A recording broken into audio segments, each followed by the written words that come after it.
So we were discussing center of mass, right? That is system of particles, okay? And in center of mass, in last two lectures, I have told you some very interesting concepts and application of those concepts was discussed in the last section, ठीक है? So today's lecture, आज का lecture जो है वो previous lecture का continuation है। आज हम लोग कुछ और नए तरह के कॉन्सेप्ट्स देखेंगे, इनका एप्लीकेशन देखेंगे प्रॉब्लम्स के फॉर्म में, और इन प्रॉब्लम्स को हम लोग आज सॉल्व करेंगे, ठीक है? तो लेट्स गेट स्टार्टेड। आज का first question is that if 6 kilogram mass there is a mass of 6 kilogram and it is moved towards right by 2 meters. So एक 6 किलोग्राम का मास है जो कि राइट में मूव किया जा रहा है by 2 meters, ओके? सो कुछ इस तरह का अरेंजमेंट है।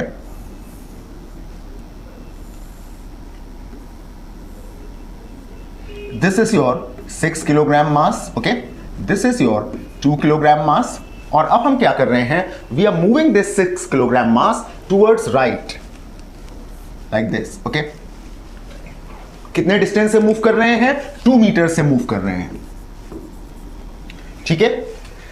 So now it is asking by what distance 2 kilogram mass be moved. ये 2 किलोग्राम कितना डिस्टेंस से मूव किया जाए जिससे कि सेंटर ऑफ मास जितना पहले था उतना ही रहे, और जहां पर पहले था वहीं पर रहे। तो जितना पहले था उसमें तो हम लोगों को कुछ सोचना नहीं है, it will remain same, its magnitude will be same, yes और नो?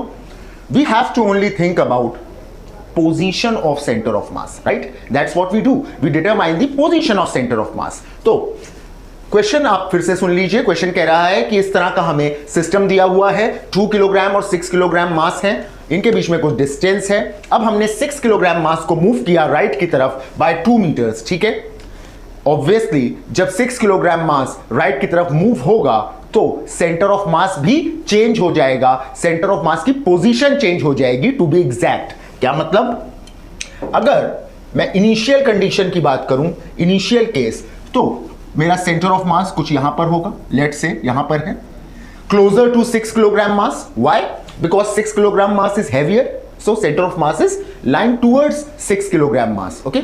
अब मैंने क्या किया? अब मैंने 6 किलोग्राम मास को राइट की तरफ मूव किया, तो ऑब्वियसली ये मेरा सेंटर ऑफ मास भी राइट की तरफ शिफ्ट कर जाएगा टुवर्ड्स 6 किलोग्राम मास। मैं चाहता हूं कि वो राइट की तरफ शिफ्ट ना करे। क्वेश्चन चाहता है कि ये मास, सेंटर ऑफ मास राइट की तरफ शिफ्ट ना करे, ये अपनी इसी पोजीशन पर, अपनी इनिशियल पोजीशन पर ही रहे। ये सेंटर ऑफ मास अपनी इनिशियल पोजीशन पर ही रहे, ये राइट की तरफ शिफ्ट ना करे, ओके? तो ऐसा होने के लिए हम 2 किलोग्राम मास को किस तरफ शिफ्ट करें और कितना शिफ्ट करें, ये मेरा क्वेश्चन है, ठीक है? तो अब इस टाइप के क्वेश्चन आप लोग समझ गए होंगे। I hope it is understood to you all, right? अब इस तरह के क्वेश्चन को कैसे डील किया जाए? एक अलग टाइप है, एक ही अलग सेगमेंट है क्वेश्चंस का सेंटर ऑफ मास के। चलिए देखते हैं इसको कैसे सॉल्व किया जा सकता है। सो माय डियर स्टूडेंट्स, देखिए कुछ पॉइंट्स हैं इन क्वेश्चन में, पहले हम इन पॉइंट्स को देख लेते हैं। तो इस तरह का जो पूरा सेट ऑफ क्वेश्चंस है वो हमारे लिए बहुत आसान हो जाएगा टैकल करना। सबसे पहली चीज तो ये है, the thing to note is that we are not provided with the distance between the two masses. अगर हमें दोनों मास के बीच का डिस्टेंस दिया होता तो जो कॉन्सेप्ट हम लोग प्रीवियस क्लास में डिस्कस कर चुके हैं उस कॉन्सेप्ट से हम इसको इजीली सॉल्व कर लेते। यस और नो? हमें दो मास के बीच का डिस्टेंस दिया होता, फिर हम क्या करते? फर्स्ट मास से अगर हमें सेंटर ऑफ मास का डिस्टेंस निकालना है तो m2 into distance divided by m1 plus m2, right? और अगर सेकेंड मास से डिस्टेंस निकालना है तो m1 into distance divided by m1 plus m2। ये बहुत सिंपल हो जाता, लेकिन यहां पर दोनों मास के बीच का डिस्टेंस अननोन है, हमें प्रोवाइड नहीं किया गया है। तो पहला पॉइंट है इन क्वेश्चंस को समझने का कि distance between two mass is not given to us, right? Distance between two mass is not provided, ये हम लोगों को नहीं दिया जाता है ऐसे क्वेश्चंस में। तो फिर क्या करें? How to solve it then? देखिए बहुत सिंपल अप्रोच है, हम लोग सीधा सा फॉर्मूला यहां पे अप्लाई कर सकते हैं, और वो फॉर्मूला है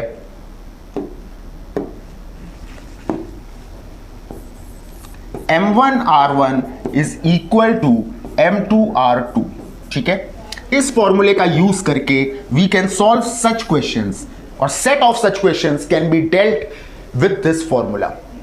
कैसे आया ये फॉर्मूला, कैसे यूज कर रहे हैं, ये सारी बातें एक एक करके पहले यूसेज देख लेते हैं, अप्लाई कर लेते हैं, आंसर निकाल लेते हैं, फिर आपको इसके पीछे का पूरा लॉजिक बता देंगे। ठीक है, तो पहले अप्लाई करते हैं इस फॉर्मूले को इस क्वेश्चन में। ठीक है, चलिए अप्लाई करते हैं।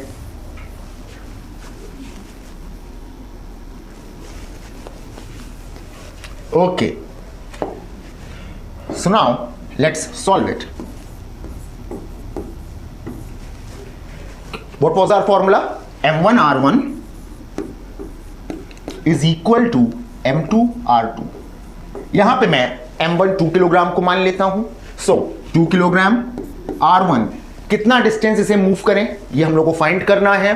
सो into R1, we don't know its value, we need to find it out, is equal to M2 which is 6 kilogram and R2 देखिए क्या है, कितने डिस्टेंस से आपने 6 किलोग्राम मास को मूव किया है, that is your R2। Okay, अब देखिए आपने 2 मीटर से मूव किया है एंड टुवर्ड्स राइट। यहां पे हम लोग कोऑर्डिनेट सिस्टम का ध्यान रखते हैं, यू नो इट, हम लोग ओरिजिन से चीजें लेके चलते हैं। So it is along x axis and towards right, that is positive side of x axis.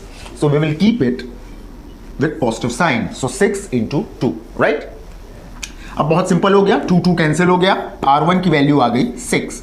ये मीटर्स में दिया हुआ था तो 6 मीटर्स। ठीक है, अब बात ये आती है डायरेक्शन क्या होगा। अभी जब मैं आपको इसके पीछे का लॉजिक एक्सप्लेन कर दूंगा तो आपको वरी भी नहीं करना पड़ेगा, वो साइन के साथ आ जाएगा। जो आपका डिस्टेंस होगा वो साइन के साथ आ जाएगा, तो आप खुद समझ जाएंगे कि लेफ्ट की तरफ जा रहे हैं कि राइट की तरफ। एनीवे, यहां पे 6 मीटर्स आया है। अब हमें यह देखना है कि ये 2 किलोग्राम मास लेफ्ट की तरफ आपने मूव किया कि राइट की तरफ किया। बहुत easy, it is very easy. Most of you आप लोग अभी तक समझ भी गए होंगे कि हम लोग 2 किलोग्राम मास को लेफ्ट की तरफ मूव करेंगे। यस और नो, हम लोग 2 किलोग्राम मास को लेफ्ट की तरफ मूव करेंगे। व्हाई? क्योंकि देखिए माय डियर स्टूडेंट्स, जब ये कॉम्बिनेशन रखा हुआ था, ये सिस्टम रखा हुआ था, तब मेरा centre of mass towards 6 kilogram था, ऑब्वियसली, क्योंकि 6 किलोग्राम हैवी था।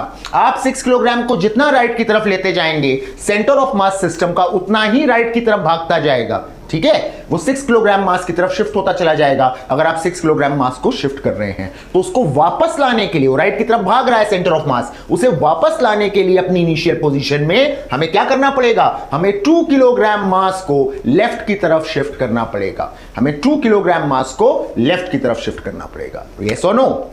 सो answer is you have to move 2 kilogram mass towards left by 6 meters. Okay, understood?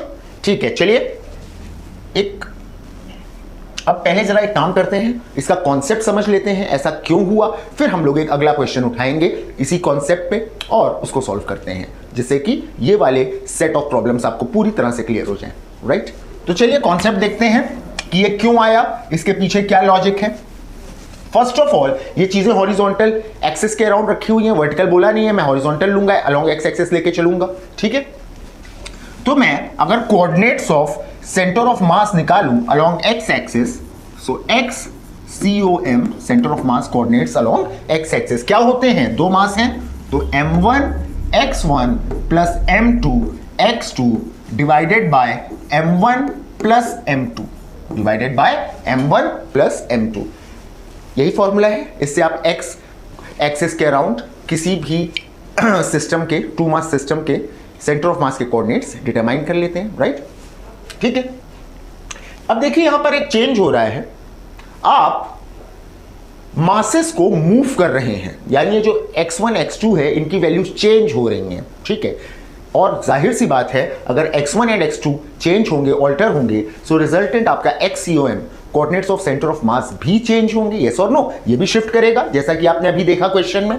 तो एक काम करते हैं, आपको मालूम है जब भी चेंज होता है, स्मॉल चेंज, इसको हम लोग डिफरेंशियल फॉर्म में कैसे रिप्रेजेंट करते हैं, हम लोग लिख सकते हैं dxCOM change in the coordinates of centre of mass is equal to M1 x1, so इसकी जगह dx1 आ जाएगा, प्लस M2 x2, सो dx2 divided by M1 plus M2। Yes और नो? ये हो जाएगा। Right, now please pay attention, यहां पर लिखा हुआ है, क्वेश्चन देखिए, यहां पे लिखा हुआ है कि सो that centre of mass remains at initial position, यानी आपका सेंटर ऑफ मास के कोऑर्डिनेट्स चेंज ना हो, वो जितना पहले और जहां पे पहले था, जिस जगह पे वो पहले था उसी जगह पर वो रहे, यानी there is no change in the coordinates of centre of mass. So मेरी ये वैल्यू क्या हो जाएगी, ये वैल्यू मेरी 0 हो जाएगी, यस और नो, ये वैल्यू मेरी 0 हो जाएगी। ठीक है, तो अप्लाई कर देते हैं। देखिए 0 is equal to m1 dx1 plus m2 dx2। m1 plus m2 को आप लेफ्ट हैंड साइड ले गए तो वो 0 हो गया, 0 से मल्टीप्लाई होकर, राइट। यहां पे लिख रहा हूं मैं, कंटिन्यू कर रहा हूं यहां पे। ठीक है, सो देखिए m1 dx1 is equal to, इसको ले जाइए राइट में, minus time m2 dx2। Yes और नो, आ गया साइन के साथ। अब अपने आप अगर राइट की तरफ जा रहा है तो आप पॉजिटिव लेंगे, लेफ्ट की तरफ जा रहा है आप नेगेटिव लेंगे, अपने आप उस साइन के साथ आपको पता चल जाएगा कि आप किस तरफ मूव कर रहे हैं। यस और नो, ठीक है, with respect to origin. Clear to you? तो ये कॉन्सेप्ट है और यही मैंने वहां पे लगाया, m1r1 is equal to m2r2। ठीक है, क्लियर हो गया, एकदम समझ में आ गया। तो चलिए एक नेक्स्ट क्वेश्चन उठाते हैं इसी पे बेस्ड। ठीक है, और इसको सॉल्व करते हैं।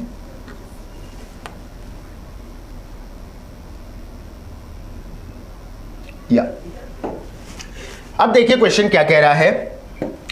क्वेश्चन कह रहा है कि वही सेम है, तो पहले ड्रॉ कर लेते हैं। मासेस सेम दिए हुए हैं कि 2 किलोग्राम मास और 6 किलोग्राम मास का सिस्टम है। सो दिस इज 2 किलोग्राम और ये आपका 6 किलोग्राम हो गया। ओके, इनके बीच का डिस्टेंस हमें नहीं दिया हुआ है। ठीक है, अब कह रहा है कि 6 किलोग्राम को हमने 2 meters टूवर्ड्स राइट शिफ्ट किया। We shifted 6 kilogram mass by 2 meters towards right. Okay, now it is asking us that by how much 2 kilogram should be moved. तो हम 2 किलोग्राम मास को कितना मूव करें so that centre of mass shifts 3 meters towards right, so that center of mass shifts 3 meters towards right। Okay, ये हमारा question है। ठीक है, सॉल्व करते हैं। ओके, अब देखिए dx is equal to m1 dx1 plus m2 dx2 divided by m1 plus m2, right, divided by m1 plus m2। dx आपका कितना दे रखा है, so that centre of mass shifts 3 meters towards right. dx की जगह मैं 3 ले लूंगा। m1 dx1, m1 आपका 2 किलोग्राम है, सो 2 इंटू dx1 की वैल्यू हमें नहीं दी गई है, यही निकालनी है, so let it be dx1 plus m2 dx2। m2 is 6 kilograms और कितना मूव कर रहे हैं, 2 meters मूव कर रहे हैं। m1 प्लस m2 8 है, 2 प्लस 6 8, यस और नो। 8 को इधर शिफ्ट कर दीजिए, कितना हो जाएगा 24। मैं डायरेक्ट लिख रहा हूं अब। Okay, so 24 is equal to m1 dx1 को x1 लिख लीजिए शॉर्ट में, plus m2 into dx2 that is 12। ये इधर आ जाएगा, 12 हो गया। 12 is equal to 2x1, right. So x1 is equal to 6 meters। Positive आ रहा है, इसका मतलब आप इसे राइट की तरफ मूव करेंगे, राइट, आप इसे राइट की तरफ मूव करेंगे कि आपका centre of mass 3 meters right की तरफ मूव करे। मैंने सेंटर ऑफ मास को भी पॉजिटिव रखा था because it is moving on the positive side of x axis, right. ये आपका क्वेश्चन हो गया। समझ में आ गया आपको इस तरह का कॉन्सेप्ट, कैसे सॉल्व होते हैं इस तरह के क्वेश्चन। ठीक है, अब देखिए ये तो एक सेट हो गया क्वेश्चंस का, आप इसको टैकल कर सकते हैं। अब एक क्वेश्चन मैं आपको करवाता हूं जो कि थोड़ा डिफरेंट है। आप ऐसे काफी क्वेश्चंस ऑब्टेन करेंगे जब आप डिफरेंट बुक्स से सवाल लगाएंगे। ठीक है, तो उसका भी एक सेट उठा लेते हैं, आपको एक प्रॉब्लम करा देंगे जिससे कि आप आगे के लिए उन तरह के क्वेश्चंस के लिए प्रिपेयर हो जाएं, वेल वर्स्ड हो जाएं, so that you can solve it. ठीक है, चलिए सॉल्व करते हैं। पहले क्वेश्चन लिख लेते हैं। सो क्वेश्चन है मेरा, जस्ट अ मिनट, मैं लिख के लाया हूं आपके लिए क्वेश्चन। या this is the question. So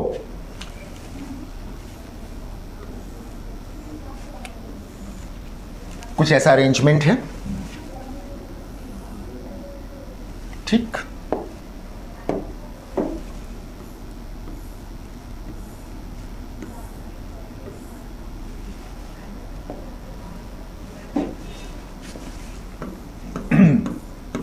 okay, इसकी लेंथ आपको L दे रखी है, L इज द लेंथ, ये सेंटर से डिवाइडेड है, right. So this distance is L/2, equally divided है L/2, ये डिस्टेंस हो गया, ठीक है। और आपको दे रखा है कि इस वाले पोर्शन की डेंसिटी ρ1 है और सेकेंड पोर्शन की डेंसिटी ρ2 है। This is given to you. Now it is asking find the x coordinates of centre of mass. It is saying that find x coordinates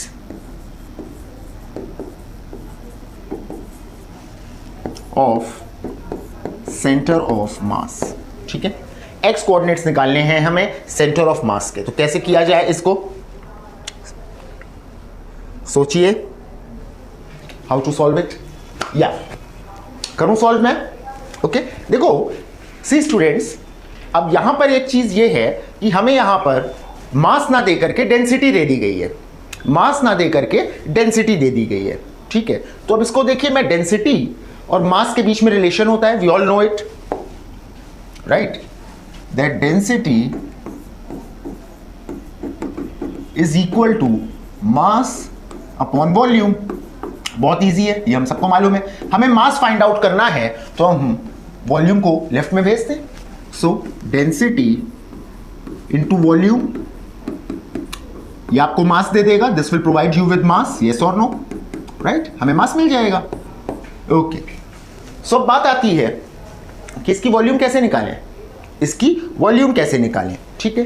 तो एक बात पे जरा ध्यान दीजिए प्लीज, आपसे कह रहा है कि ये मिड वे डिवाइडेड है, जितनी लेंथ इधर उतनी लेंथ इधर, गिवन है L/2, डेंसिटी डिफरेंट है, यानी कि वो डेंसिटी से हमें कोई मतलब नहीं है, यस और नो। उसकी वॉल्यूम दोनों पार्ट्स की सेम होगी, वॉल्यूम दोनों हिस्सों की सेम होगी, वॉल्यूम V मान लीजिए, वॉल्यूम V मान लीजिए। तो इस वाले पोर्शन की अगर मैं बात करूं तो इसका m1, इसके लिए मैं m1 बोल रहा हूं मास, वो कितना आ जाएगा, ρ1 इंटू V, यस और no, ρ1 into V।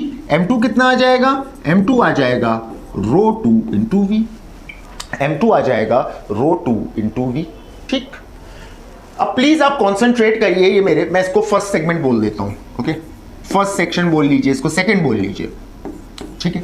Please concentrate on the first section. First section को जो आप देखेंगे तो मेरा सेंटर ऑफ मास कहां पर होगा, अगर मैं सेंटर ऑफ मास के कोऑर्डिनेट्स की बात करूं अपने फर्स्ट सिस्टम के लिए, तो वो कहां पर लाई करेगा। तो ये तो बहुत सिंपल है, सिमेट्रिकल आपको दिख रहा है, it is symmetrical, you can see, yes और नो, राइट।